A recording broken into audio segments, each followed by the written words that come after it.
विश्वामित्र जी है ना, जैसे किसी को कोई व्यक्ति क्षत्रिय है, कोई क्षत्रिय है और उसे ब्राह्मण बनना है, तो उसे क्या करना पड़ेगा? उसे ब्राह्मणों वाले कर्म करने पड़ेंगे, ठीक है। उसके बाद उन कर्मों के आधार पर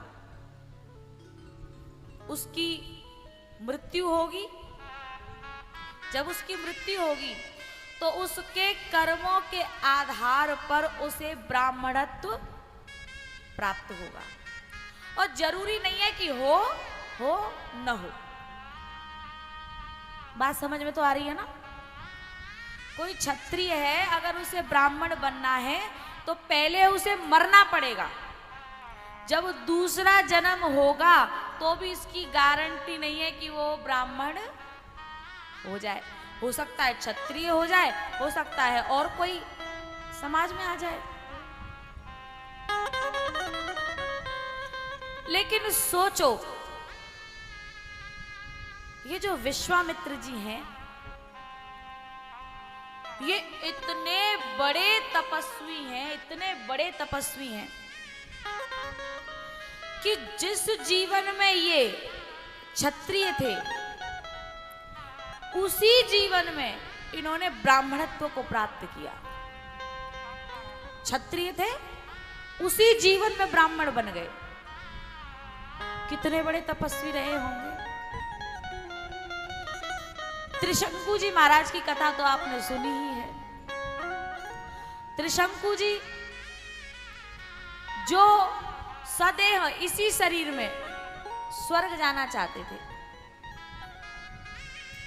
जितने भी ऋषि मुनि संत महात्मा थे, सबने मना कर दिया कि भाई ये हमारे बस की बात नहीं है, ये नियम के विरुद्ध है। स्वर्ग में कोई मर कर के ही जाता है, जिंदा नहीं जाता। त्रिशंकु ने कहा कि नहीं भाई, हमें तो जिंदा इसी शरीर में स्वर्ग जाना है।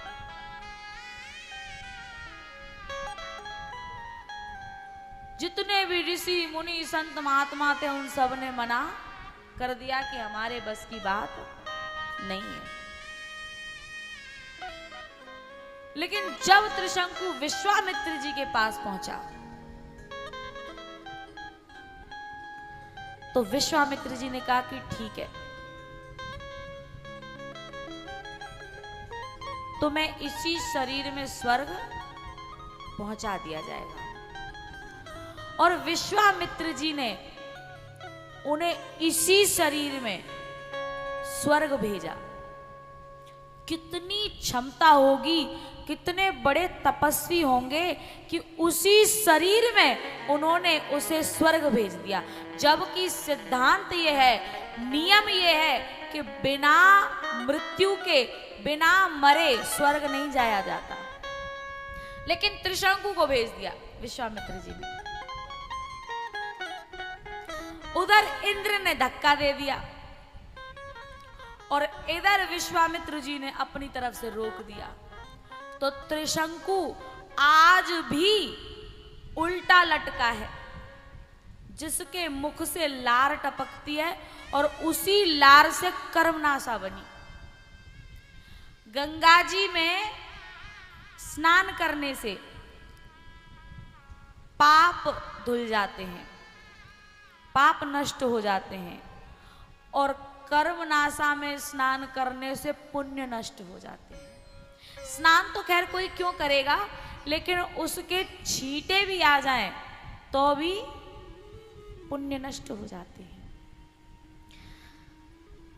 तो विश्वामित्र जी कितने तपस्वी थे कि जिस जीवन में क्षत्रिय थे उसी में ब्राह्मण बने, और शरीर, इसी शरीर में त्रिशंकु को स्वर्ग में भेज दिया। दूसरे स्वर्ग की रचना करने की भी सामर्थ्य है जिसमें, वो है विश्वामित्र जी।